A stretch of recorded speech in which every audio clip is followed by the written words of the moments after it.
Hello दोस्तों। तो आज का जो टॉपिक है अपना वो है माइक्रोस्कोपी। माइक्रोस्कोपी की आपकी फर्स्ट क्लास है। अपन इसमें देखेंगे कि माइक्रोस्कोपी क्या होती है, किसके लिए काम आती है, सारी चीज़ें देखेंगे। तो हेडिंग लगाइए आप, माइक्रोस्कोपी। सबसे पहले बात आती है कि माइक्रोस्कोपी का यूज़ किसके लिए किया जाता है। माइक्रोस्कोपी अपन यूज़ ही क्यों करते हैं, तो माइक्रोस्कोपी का यूज़ किया जाता है जो सूक्ष्म ऑब्जेक्ट होते हैं। कौन से ऑब्जेक्ट की बात कर रहा हूँ मैं, आपके जो सूक्ष्म ऑब्जेक्ट होते हैं, छोटे ऑब्जेक्ट होते हैं, उन ऑब्जेक्ट को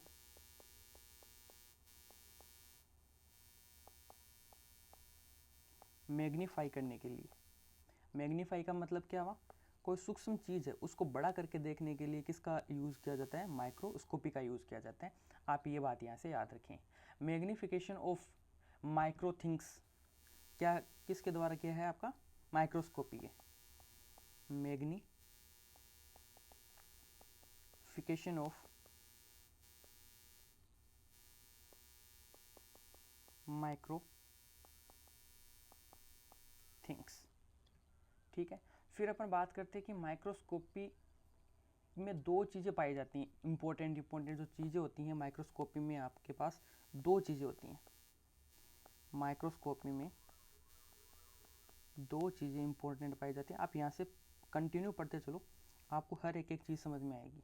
माइक्रोस्कोपी में दो कंपोनेंट कौन कौन से होते हैं। एक तो होती है आपकी लाइट। माइक्रोस्कोपी में एक तो लाइट की आवश्यकता होती है, यदि लाइट नहीं हो तो माइक्रोस्कोपी किसी काम की नहीं। और एक होते हैं आपके लेंस।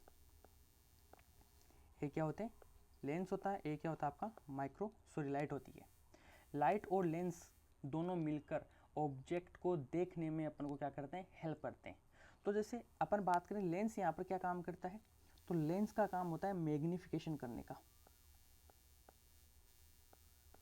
मैग्नीफिकेशन करने का। और लाइट का काम अपन देखें तो लाइट का काम होता है रिजोल्यूशन पावर को बढ़ाना या घटाना। रिजोल्यूशन पावर को बढ़ाना या घटाना ये काम किसका है, लाइट का है। और लेंस का काम क्या है, मैग्नीफिकेशन करना, ठीक है। अब एक चीज़ आप यहाँ से देखिए, यदि रिजोल्यूशन पावर अच्छा होगा तो मैग्नीफिकेशन या आपकी जो इमेज है वो क्लियर दिखाई देगी। जैसे मान के चलिए, मान के क्या यहाँ पर ये आपका जो रिजोल्यूशन पावर है, यदि ये हाई है, तो आपकी जो पिक्चर क्वालिटी है, जो आपकी फ़ोटो है, लेंस किस में, कैमरे में आते हैं आपके ये लेंस। सारी चीज़ें कैमरे में काम में ली जाती हैं। तो रिजोल्यूशन पावर यदि कैमरे का अच्छा है तो आपकी पिक्चर क्वालिटी क्या होगी, क्लियर होगी, क्लियर इमेज आएगी। एक चीज़ अपन ने यहाँ से जानी। ये तो थी बात दो चीज़ों के बारे में, आपकी लाइट एंड लेंस के बारे में। फिर अपन एक एक जो लाइन के क्वेश्चन होते हैं उनके बारे में बात करते हैं। जैसे फर्स्ट सिंपल माइक्रोस्कोपिक किसने खोजा,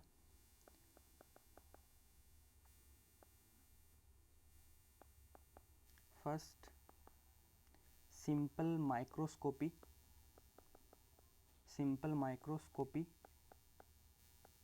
किसके द्वारा खोजा गया था, जेन्सिन एंड जेकेरिस।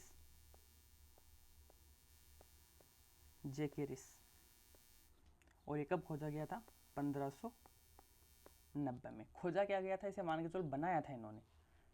खोजते तो उस चीज़ को है जो पहले से बनी हो, कहीं पर मिल गई तो उसकी खोज हो गई, पर इन्होंने इसको बनाया था, ठीक है। फिर आता है फर्स्ट कंपाउंड, आपका जो first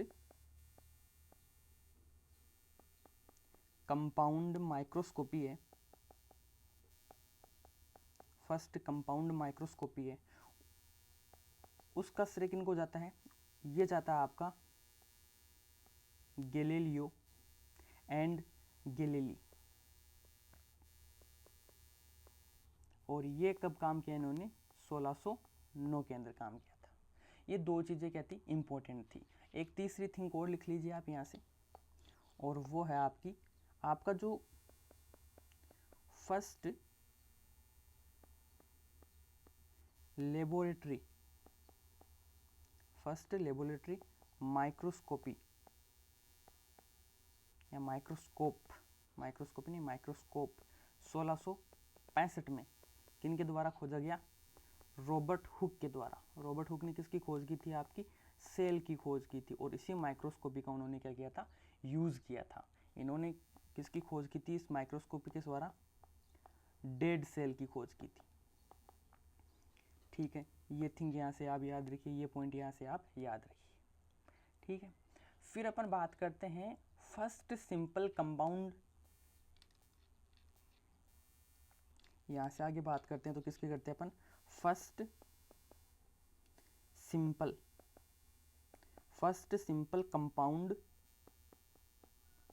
simple compound microscope with 200 से 300 टाइम मैग्नीफिकेशन करने वाला ये माइक्रोस्कोप था। ये किसने बनाया था? आपके ल्यूवेनहॉक ने। ल्यूवेनहॉक ने बनाया, और ये कब? 1672 में। ठीक है, अब एक जो सबसे इंपॉर्टेंट पॉइंट आता है आपका, वो आता है ल्यूवेनहॉक हैं। इन्हीं ल्यूवेनहॉक को यहाँ से क्या कहा जाता है? Father of microscopy. Father of microscopy इन्हीं को कहा जाता है। ये पॉइंट आप यहाँ से याद रखना।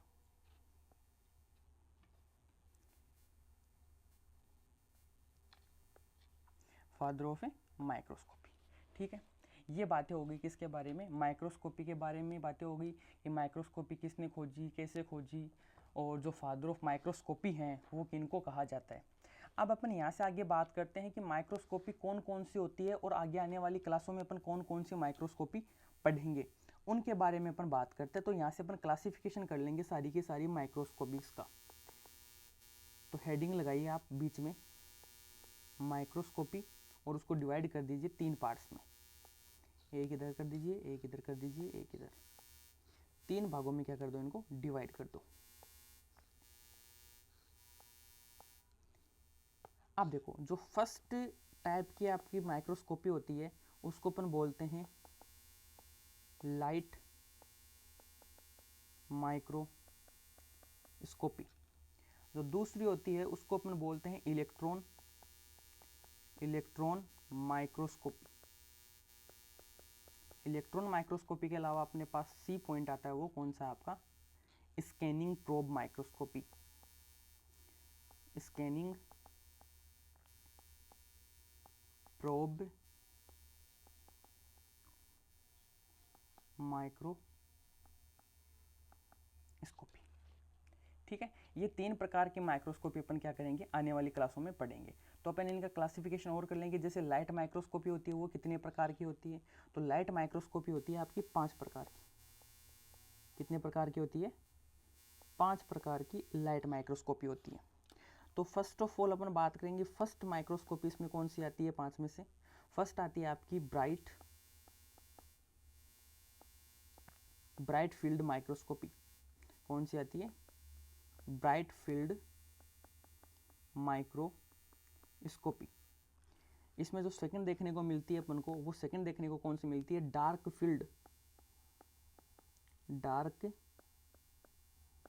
Field microscopy. जो थर्ड अपन को यहाँ से देखने को मिलती है, वो थर्ड कौन सी देखने को मिलती है? Fluorescence microscopy. Fluorescence microscopy.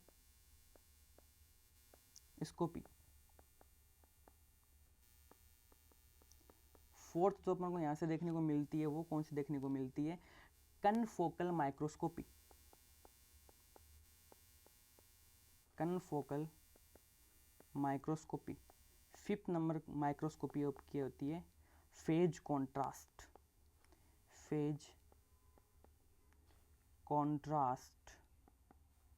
Microscopy. ये कितने प्रकार के माइक्रोस्कोपी होगी? आपकी 5 प्रकार के माइक्रोस्कोपी होगी। ये किसका डिवीजन किया अपन ने? लाइट माइक्रोस्कोपी का डिवीजन किया है। फिर अपन नेक्स्ट बात करते हैं इलेक्ट्रॉन माइक्रोस्कोपी की। तो जो इलेक्ट्रॉन माइक्रोस्कोपी होती है ये भी दो प्रकार की होती है। एक तो होती है आपकी TEM और एक होती है आपकी SEM। TEM का फुल फॉर्म अपन बात करें तो ये होती है आपकी ट्रांसमिशन इलेक्ट्रॉन माइक्रोस्कोपी और SEM होती है आपकी स्कैनिंग इलेक्ट्रॉन माइक्रोस्कोपी। और जो स्कैनिंग प्रोब माइक्रोस्कोपी है ये अपन मोस्टली बायोलॉजी में अपन इन चीज़ों को नहीं पढ़ते। ये आपकी जो मेट्रिकल साइंस होती है इसके अलावा जो फिजिक्स होती है वहाँ पर यूज़ की जाती है। तो अपन मोस्टली आपकी जो स्कैनिंग प्रोब माइक्रोस्कोपी है इस पर अपन यहाँ से कम ही ध्यान देंगे। कुछ एक दो पॉइंट है उनके बारे में अपन इनको बारे में जान लेंगे। तो ये तो अपन ने किसके बारे में बताया, माइक्रोस्कोपी का डिवीज़न कर दिया कि कौन कौन सी किस किस प्रकार की माइक्रोस्कोपी होती है। जो अपन अब कुछ यहाँ से कुछ पॉइंट्स देखेंगे, 5-7 पॉइंट देखेंगे और 5-7 पॉइंट देखने के बाद में नेक्स्ट क्लास में अपन सबसे पहले जो माइक्रोस्कोपी पढ़ेंगे वो पढ़ेंगे ब्राइट फील्ड माइक्रोस्कोपी। तो यहाँ से कुछ माइक्रोस्कोपी के लिए अभी भी कुछ पॉइंट्स हैं, उन पॉइंट्स के बारे में अपन आज की क्लास में देख लेते हैं। तो फर्स्ट पॉइंट इसमें अपन जानते हैं कि किसी भी माइक्रोस्कोप, कोई भी देखो माइक्रोस्कोपी होती है पूरी की पूरी मैकेनिज्म होती है उसकी। माइक्रोस्कोप जिसका अपन एक कंपोनेंट मान सकते हैं या आप मान के चलो एक इलेक्ट्रॉनिक मशीन है, उस एक मशीन सिंगल पार्ट को अपन क्या बोल रहे हैं, माइक्रोस्कोप बोल रहे हैं। वो पार्ट या अपन बोल सकते हैं कि वो थिंग जिसके द्वारा अपन किसी ऑर्गेनिज्म को देख रहे हैं वो माइक्रोस्कोप है। आपने लेब्स वगैरह में देखा होगा, यूज़ नहीं किया होगा, वो आपके माइक्रोस्कोप होते हैं। तो देखो किसी भी माइक्रोस्कोप का, कोई भी माइक्रोस्कोप है, यदि उसका मैग्निफिकेशन अच्छा है तो उसकी पिक्चर क्वालिटी क्या होगी, अच्छी होगी। ये बात अपन ने जानी थी पहले। अब माइक्रोस्कोपी का जो मेजरमेंट है मैग्निफिकेशन के आधार पर नहीं किया जाता। मैग्निफिकेशन के आधार पर माइक्रोस्कोपी का मेजरमेंट नहीं किया जाता। जिस माइक्रोस्कोप का आरपी अच्छा होगा, रिजोल्यूशन पावर अच्छा होगा, क्या अच्छा होगा, रिजोल्यूशन पावर अच्छा होगा, वह माइक्रोस्कोप बेस्ट क्वालिटी का माइक्रोस्कोप होगा। ये बात आप लिख लीजिए यहाँ से। कोई भी माइक्रोस्कोप आपका, कोई भी क्या है माइक्रोस्कोप है, यदि उस माइक्रोस्कोप में दो थिंग देखें अपन, एक तो मैग्निफिकेशन देखें उसका, मैग्निफिकेशन देखें, और एक क्या देखें अपन उसमें, आरपी रिजोल्यूशन पावर देखें। यदि मैग्निफिकेशन अच्छा है तो ये बात अच्छी, ये नहीं बोल सकते अपन कि वो माइक्रोस्कोप भी अच्छा है। बट यदि आपकी माइक्रोस्कोप का आरपी अच्छा है, ये अच्छा है, तो आप बोल सकते हो कि ये किस प्रकार की क्वालिटी का माइक्रोस्कोप है, एक बेस्ट क्वालिटी का माइक्रोस्कोप है, बेस्ट क्वालिटी का माइक्रोस्कोप। ये चीज़ आप यहाँ से याद रखिए। आरपी अच्छा तो माइक्रोस्कोप भी क्या है, अच्छा। आरपी कम तो माइक्रोस्कोप भी आपका क्या होगा, अच्छा नहीं होगा या बेस्ट क्वालिटी का नहीं होगा। फिर देखिए मैग्निफिकेशन क्या होता है। मैग्निफिकेशन के बारे में आप ये चीज़ लिख सकते हो। मैग्निफिकेशन को क्या बोलते हैं, आवर्धन बोलते हैं। हिंदी में क्या बोलते हैं, आवर्धन। तो मैग्निफिकेशन इक्वल टू होता है इमेज अपॉन ऑब्जेक्ट। ये संबंध है आपका मैग्निफिकेशन का, किसके साथ में, इमेज और ऑब्जेक्ट के साथ में। जो मैग्निफिकेशन है या आपका जो माइक्रोस्कोप है उसके अंदर कुछ कारक पाए जाते हैं, कुछ मतलब कि ऐसे मान के चलिए कि उसमें कुछ क्वालिटीज़ पाई जाती हैं। 3 चीज़ें होती हैं उसमें। 3 चीज़ें कौन कौन सी होती हैं। मैग्निफिकेशन बोल सकते हो आप किस किस पर आधार है, मैग्निफिकेशन किन किन पर आधारित है या किन किन पर निर्भर करता है। तो निर्भर करने वाले मैग्निफिकेशन के लिए कितने कारक हैं, 3 कारक। सबसे पहला जो कारक निकल कर आता है वो आता है आपका ऑब्जेक्ट लेंस। कौन सा आता है, ऑब्जेक्टिव लेंस। जो सेकंड आता है वो कौन सा आता है आपका यहाँ से, आई लेंस। और जो तीसरा निकल कर आता है वो आता है आपका फोकल लेंथ। इनके बारे में अपन बात करेंगे कि फोकल लेंथ क्या होती है, आपका ऑब्जेक्टिव लेंस क्या होता है, आई लेंस क्या होता है, इनके बारे में जैसे जैसे आगे पढ़ते जाएंगे वैसे वैसे अपन सीखते जाएंगे। तो देखो मैग्नीफिकेशन के बारे में अपन ने बात की कि मैग्नीफिकेशन किस प्रकार से संबंधित है इमेज के साथ में और आपके ऑब्जेक्ट के साथ में, ये चीज़ें अपन ने यहाँ से देखी। इसके अलावा अपन ने आरपी के बारे में बात की, माइक्रोस्कोप के मैग्नीफिकेशन के बारे में बात की। यदि किसी ऑब्जेक्ट को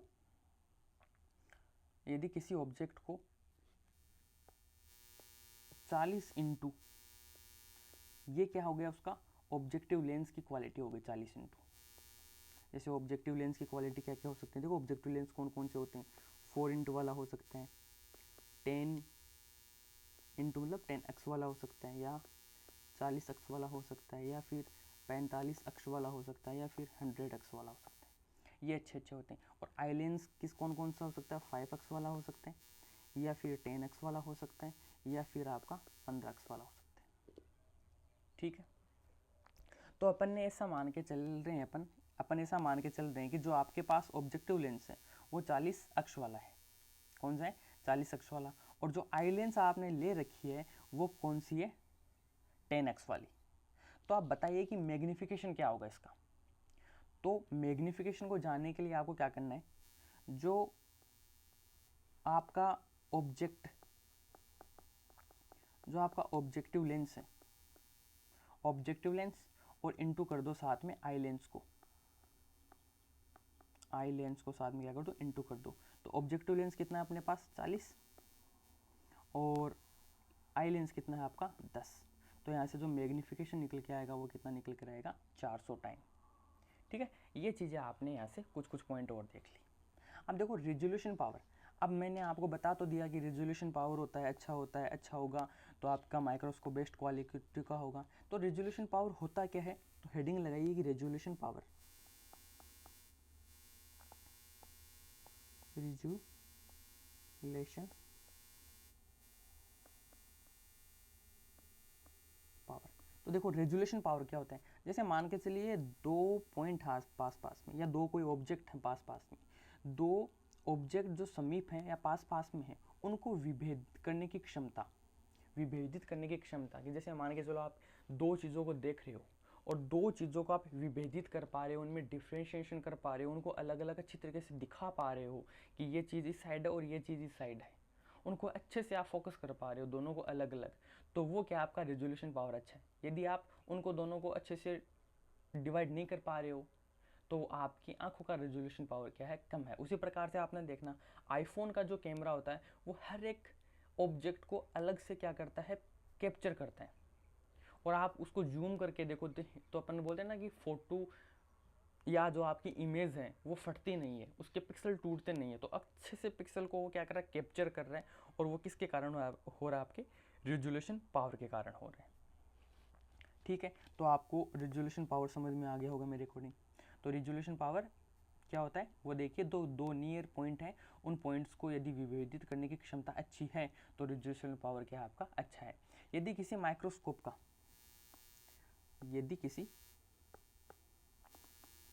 कोई भी माइक्रोस्कोप है, यदि माइक्रोस्कोप का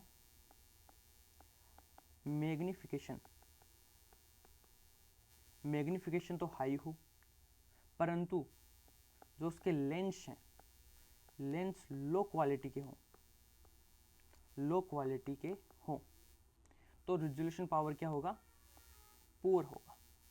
तो आपका रिजोल्यूशन पावर किस प्रकार का होगा, पुअर होगा। पुअर का मतलब पिक्चर अच्छी नहीं आएगी, इमेज क्लियर दिखाई नहीं देगी।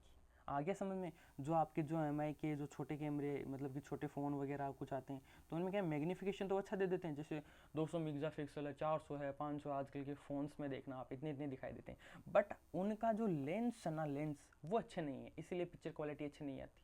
जबकि जो एप्पल है, सैमसंग है, इन फ़ोन्स के रिजोल्यूशन पावर अच्छा होता है, मैग्नीफिकेशन उनका कम होता है, इसीलिए वो पिक्चर क्वालिटी आपको अच्छी निकाल कर देते हैं। ये चीज़ आप यहाँ से समझ गए होंगे। तो अपन आगे जो बात करेंगे वो नेक्स्ट क्लास में करेंगे, और नेक्स्ट क्लास में अपन सबसे पहले जो पढ़ेंगे वो पढ़ेंगे आपकी लाइट माइक्रोस्कोपी। धन्यवाद, मिलते हैं नेक्स्ट क्लास में।